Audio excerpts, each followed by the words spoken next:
Olá, queridos, tudo bem com vocês? Iniciamos mais uma aula de Química. Eu sou a professora Yara Graça, a professora que vai acompanhar vocês na aula de hoje. Bora dar uma olhadinha no que nós vamos estudar. Aula 20, objeto de conhecimento, motor de combustão interna, fontes alternativas e renováveis de energia, combustíveis fósseis, aquecimento global, biocombustíveis e química verde. E o nosso detalhamento são os biocombustíveis. Então, nós vamos focar aí, nesse tipo de energia, nesse tipo de biocombustível que tem se tornado tão importante, e tem se apresentado como uma solução para todos esses problemas ambientais que têm aparecido, que têm acontecido, tá bom? Então, vamos para a aula.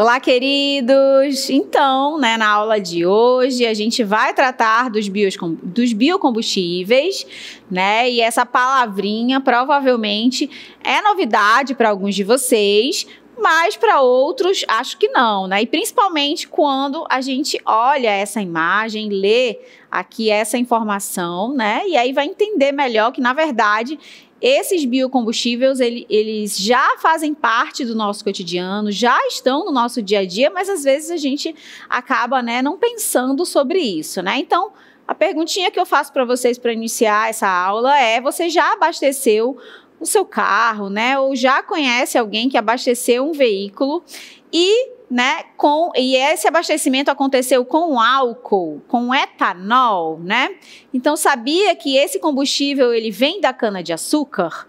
Então, gente, são questionamentos que eu gostaria que vocês fizessem nesse primeiro momento da aula, Será que eu já vi em algum momento esse abastecimento com etanol, com álcool e será que realmente eu sabia que ele é feito, produzido a partir de um alimento, a partir da cana-de-açúcar, tá bom? Então, a gente agora vai entender melhor, o conceito dos biocombustíveis, que são aqueles combustíveis, que vêm ali principalmente de vegetais, tá? No caso aqui do etanol, que é proveniente da cana-de-açúcar, mas também a gente pode, produzir o etanol a partir de outros vegetais.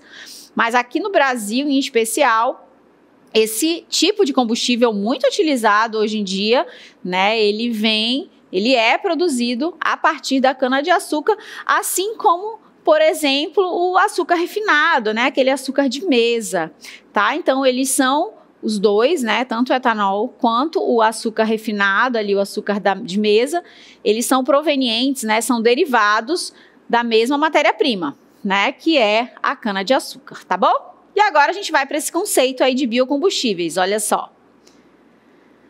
Bom, então, gente, os biocombustíveis são combustíveis produzidos a partir de plantas ou de resíduos orgânicos, como, por exemplo, o bagaço da cana-de-açúcar, como eu já iniciei a aula de hoje, ou então o óleo de cozinha usado, Então, a gente tem aí esse como sendo o conceito para biocombustíveis, Combustível produzido a partir de plantas. Ou então de resíduos, E aí o principal exemplo que a gente inicia aqui a aula é justamente o etanol, que é produzido a partir, ele é extraído da cana-de-açúcar e ele é, assim, um dos combustíveis mais conhecidos e mais utilizados no nosso país, tá, gente? Como a gente está aqui, nessa região, a gente acaba se acostumando com o etanol, ele faz parte do cotidiano dos brasileiros. Porém, esse combustível, melhor dizendo, esse biocombustível, ele não é tão, assim, conhecido em outras regiões ou em outros países, tá? Ele é mais utilizado mesmo aqui no Brasil. E principalmente quando se fala em cana-de-açúcar. Em outros países, ele é em alguns outros países ele é também vendido, né, comercializado, porém, na maioria das vezes, é a partir de outros vegetais, né? Por exemplo, em alguns países se extrai o etanol a partir de beterraba, tá? Ou então de outros vegetais, mas aqui no nosso país é da cana-de-açúcar. Bora continuar falando agora do biodiesel, né, que é um outro tipo aí de combustível, que ele é feito a partir de óleos vegetais ou então de gordura animal. Então, a gente tem aí essas diferenças, né? A gente tem o etanol, que é um biocombustível, e o biodiesel, assim como, né, a gente tem aquela diferença de gasolina, né, e diesel para os veículos, é também possível diferenciar ali esses dois tipos de combustíveis, né? O etanol do biodiesel, tá? Já o biodiesel é feito a partir de óleos, sejam eles vegetais ou então de origem animal, tá? Agora a gente tem também o biogás, né? Então a gente tem 3 já possibilidades aí de combustíveis, né? O biogás, ele já vem da decomposição de resíduos orgânicos, como é o caso de restos de comida e esterco, tá? Então o biogás, o nome já diz, ele é um gás, né, proveniente ali daquele processo de decomposição, principalmente da matéria orgânica. Bora dar uma olhadinha agora no tempo de formação, tá? E aí a gente vai entender melhor essa diferença entre os combustíveis fósseis, né, que são esses que a gente já conhece bastante, já está no mercado há bastante tempo, né? E aí eu trago para vocês a gasolina e o diesel. Eles não são biocombustíveis, hein? Biocombustível é proveniente de plantas, né? Ou então de matéria orgânica. No caso dos combustíveis fósseis, gasolina e diesel, eles são provenientes do petróleo, tá? Bom, o tempo de formação da gasolina e do diesel, né, que são provenientes do petróleo, ele remonta ali de milhões de anos, tá? Então, esse processo de decomposição da matéria orgânica, ela vem acontecendo há muito tempo, né? E aí, esse petróleo também é proveniente de plantas e animais e dessa decomposição dessa matéria orgânica que foi formada, que foi gerada há milhões de anos. E soterrada em condições de alta pressão e temperatura, tá? Então, quando a gente fala do petróleo que é utilizado hoje, né, que é retirado hoje das grandes bacias e é transformado em gasolina, em diesel, em GLP, né, que é o gás de liquefeito de petróleo, a gente está falando de uma matéria orgânica que foi ali, né, soterrada há muito, muito tempo atrás. A gente está falando de milhões de anos, tá? E aí, esse soterramento que aconteceu, aquela matéria orgânica ficou ali depositada por muito tempo, numa determinada temperatura, numa determinada pressão, né? E aí produziu essa substância, gente. Por isso que a gente considera o petróleo, né, como sendo uma energia não renovável, né? Porque a gente está falando num período de formação muito longo, né? A gente não está falando de meses ou anos, a gente está falando de milhões de anos para formar, né, uma quantidade de petróleo, tá bom? Bora continuar falando aí desse conceito, né? Então, são considerados recursos não renováveis, pois o tempo que leva para se formar é imensamente maior do que o tempo que, né, nós os consumimos, tá? Então, leva muito tempo e o tempo de consumo é curtíssimo. É por isso que tem que se ter cuidado, né, com relação a essa matriz energética de recursos não renováveis. É preciso pensar, né, em matrizes energéticas mais sustentáveis. E aí, né, agora eu apresento a vocês, né, um momento em que a gente vai pensar um pouquinho qual a origem dessa formação do petróleo. E aí eu pergunto de vocês, você sabia o seguinte, olha só, que a gasolina que a gente usa hoje, ela começou a se formar, né, lá na época dos dinossauros. Então, se ela acabar hoje, não tem como a gente recuperar, né? Por quê? Porque ela precisa de muito tempo para, né, ser formada. E agora, né, eu tenho aqui para apresentar para vocês os dinossauros, né, para a gente entender melhor.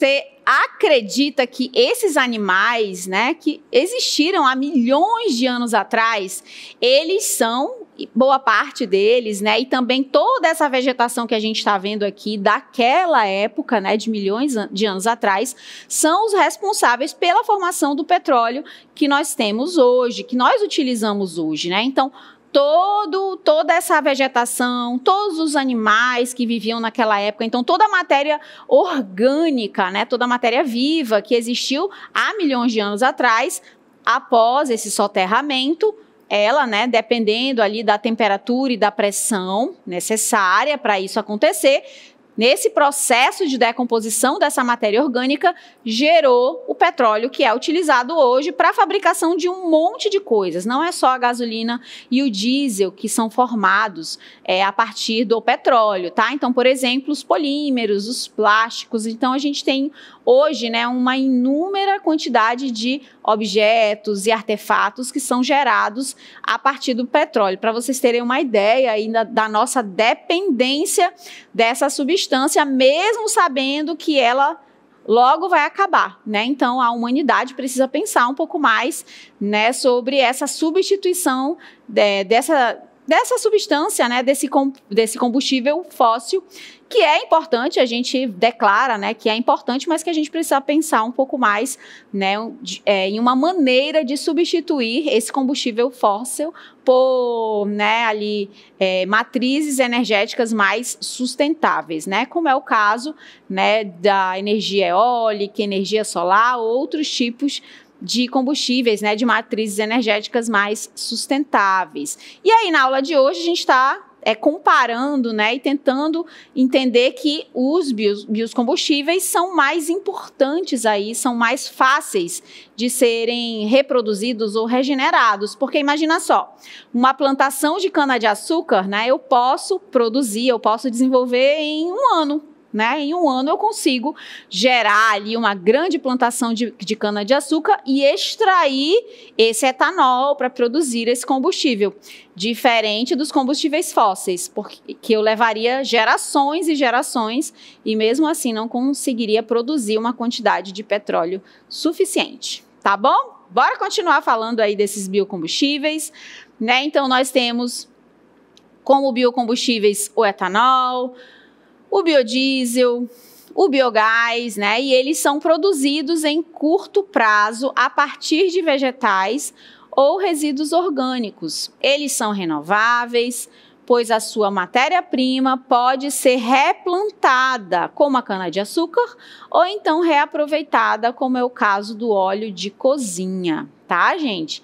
Então, né, só para a gente reforçar e comparar com os combustíveis, né, com essa energia não renovável, né? Aqui a plantação da cana-de-açúcar, que pode ser produzida rapidamente, replantada, e aí depois de retirada, levada para essa indústria, né?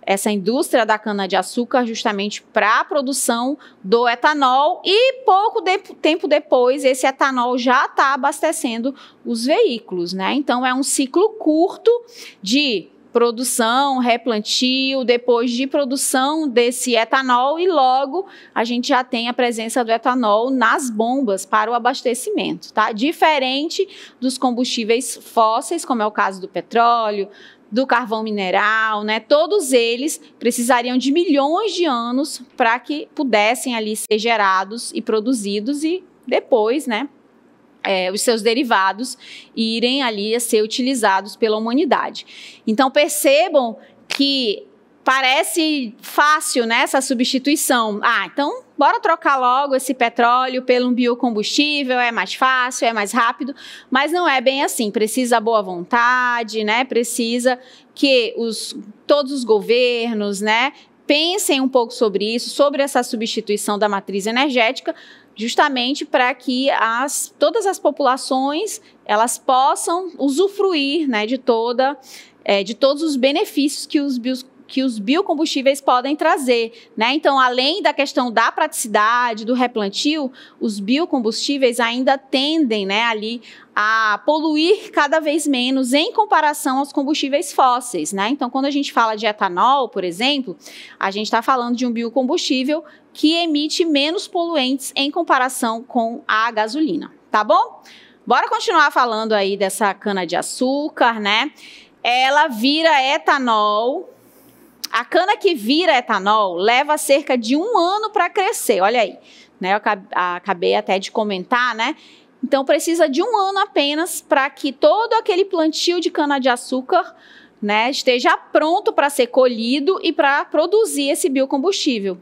Se acabar, dá para plantar mais rapidinho. Então, acabou, dá para mais em 1 ano a gente conseguir replantar e ter uma plantação e conseguir gerar esse biocombustível, né, e utilizá-lo novamente. Bom, com relação à poluição e aos impactos, os combustíveis fósseis, né, como o petróleo, o diesel, eles tendem a liberar grandes quantidades de CO2, que é o dióxido de carbono, um dos principais gases do efeito estufa, né? E aí, gente, para a gente lembrar, né, reforçar esse conceito de efeito estufa, eu fiz um vídeo bem legal, né, explicando um pouquinho esse passo a passo dessas emissões no processo de combustão, né, como se dá esse processo de queima dos gases do efeito estufa e como ocorre, né, toda essa formação dessas substâncias e como ocorre essa emissão dos gases para a camada de ozônio. Então, dá uma olhadinha aí no vídeo. Olá, tudo bem com vocês? Eu sou a professora Yara, professora de Química, e a gente vai conversar um pouquinho sobre o efeito estufa. O efeito estufa, ele é um fenômeno natural e essencial para a existência da vida na Terra. Porém, né, a ação humana acaba agravando esse efeito. A gente vai conhecer um pouquinho melhor como é o funcionamento do efeito estufa. Observa só a imagem. O Sol emite calor à Terra. Parte desse calor é absorvida pela superfície terrestre e também pelos oceanos. E outra parte é devolvida ao espaço.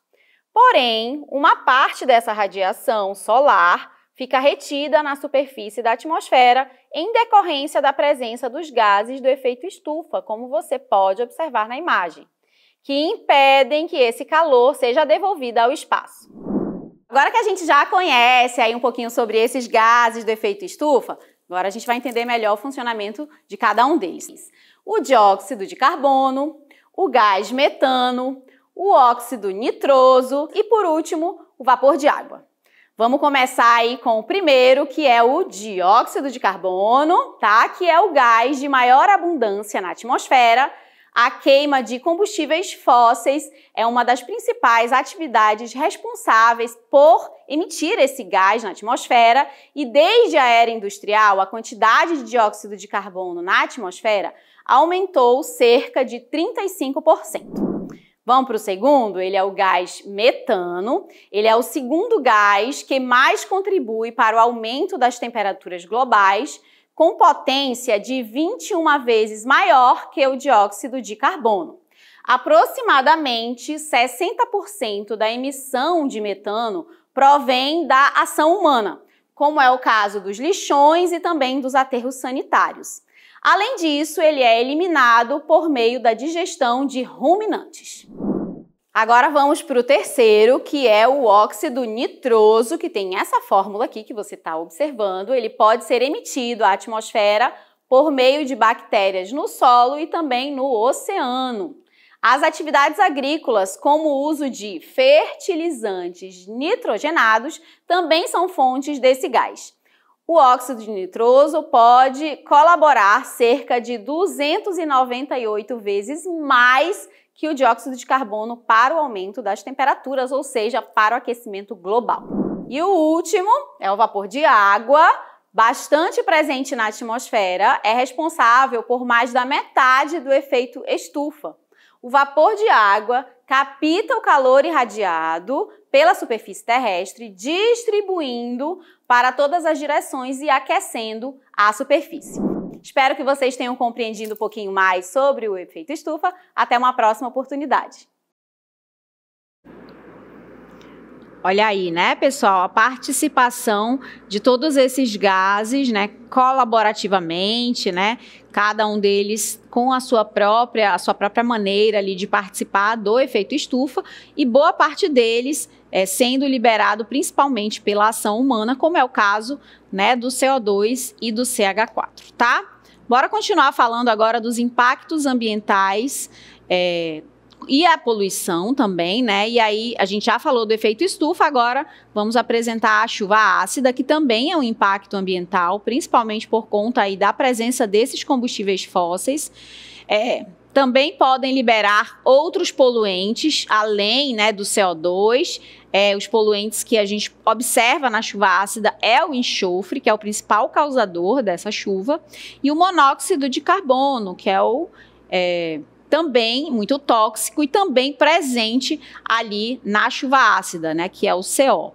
Além das partículas sólidas que são possíveis observar quando a gente tem combustão incompleta, tá? Então, toda combustão incompleta, ela libera monóxido de carbono e também carbono fuligem, né, que a gente chama dessa maneira, que são as partículas sólidas. Outros impactos ambientais com relação aos combustíveis fósseis é o vazamento, né? São os vazamentos de petróleo, principalmente nos oceanos, tá? Então, essa é uma dos impactos bem importantes que a gente costuma observar, às vezes aparece nos noticiários, né? Aquelas grandes manchas de petróleo nos oceanos, e quando isso acontece, todo aquele ecossistema, né? Toda aquela região em que ocorreu o vazamento, ela é prejudicada. Então, animais morrem, né? Toda a flora daquela região também morre. E aí, continuando com relação a esses impactos, quem nunca viu, né, um veículo liberando aquela fumaça escura, né? Quem nunca viu um ônibus, né, ou um barco liberando aquela fumaça escura? Isso se deve principalmente à combustão incompleta que está acontecendo, e é a presença de carbono fuligem, né, carbono na sua forma particulada, tá? Bom, e aí continuando, um exemplo para a gente continuar essa aula, né? Sabe aquele fumacê preto que sai do escapamento de alguns caminhões ou então de alguns ônibus?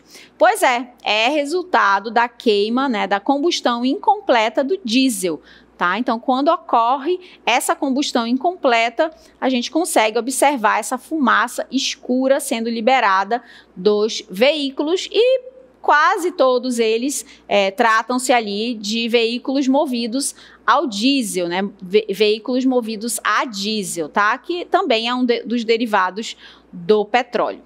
Bom, agora a gente vai comparar, né, esses combustíveis fósseis com os biocombustíveis, tá?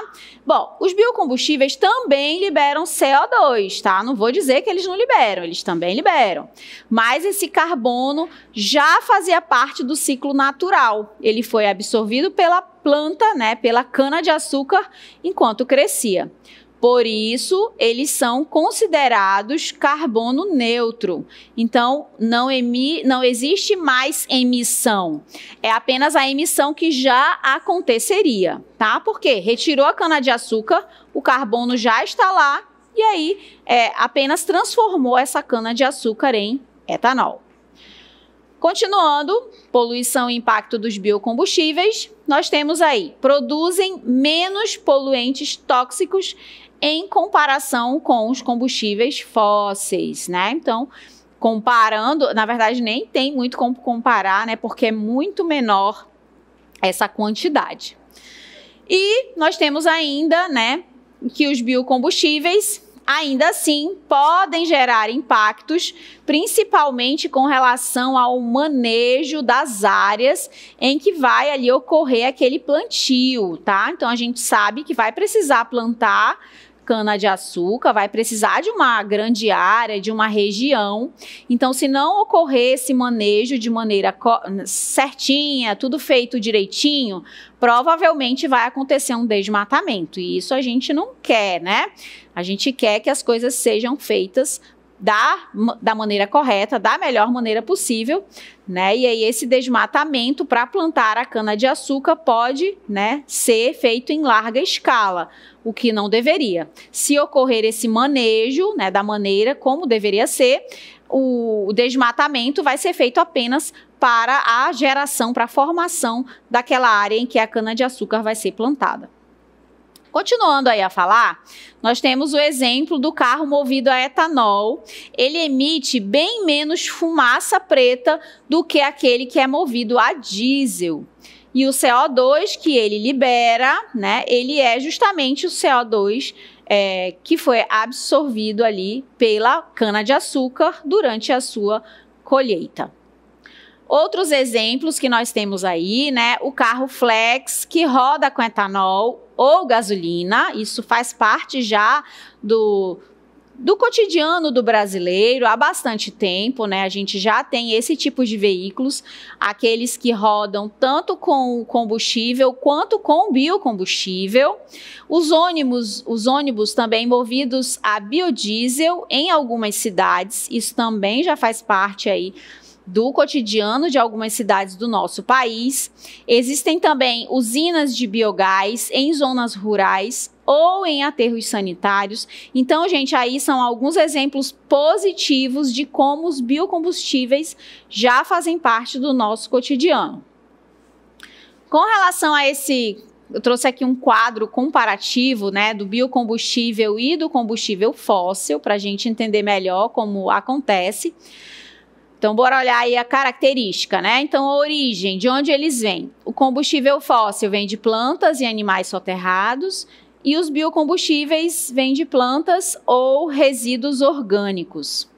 Tempo de formação, os combustíveis fósseis, milhões de anos, enquanto que os biocombustíveis, meses ou poucos anos. Já no caso, se é renovável ou não, os combustíveis fósseis não são renováveis e os biocombustíveis, sim, são renováveis. Com relação à poluição, né, liberação de dióxido de carbono e outros tóxicos, os combustíveis fósseis é alto, isso, né, esse índice de poluição, enquanto que nos biocombustíveis é bem menor. E o impacto ambiental dos combustíveis fósseis, extração agressiva, tem muitos impactos ambientais. E no caso dos biocombustíveis, depende do cultivo e do uso. Bom, para a gente aí ir se encaminhando para o final da aula, eu trouxe um comparativo do quimicamente falando, olha só. A gente vai entender melhor como se dá esses processos, né? Então, por exemplo, aqui já voltando um pouco mais para a química. Tipos de biocombustíveis e como eles são feitos. No caso do etanol, eles são produzidos a partir da reação de fermentação alcoólica dos açúcares presentes na cana-de-açúcar, ou então no milho ou na beterraba. Lembram que eu falei para vocês que em outros países eles produzem etanol de outros vegetais, como o milho e a beterraba. E aí como acontece? Ó, enzimas de leveduras transformam glicose em etanol e também dióxido de carbono. Já no caso do biodiesel, como que funciona esse processo, né? Ele é produzido por uma reação chamada de transesterificação. Então, o etanol é fermentação e o biodiesel, transesterificação. Nessa reação, os óleos vegetais ou então gorduras animais, como é o caso dos ésteres, eles reagem com álcool, geralmente etanol ou metanol, e na presença de um catalisador, como é o caso do hidróxido de sódio ou hidróxido de potássio. E aí a gente tem como resultado o biodiesel.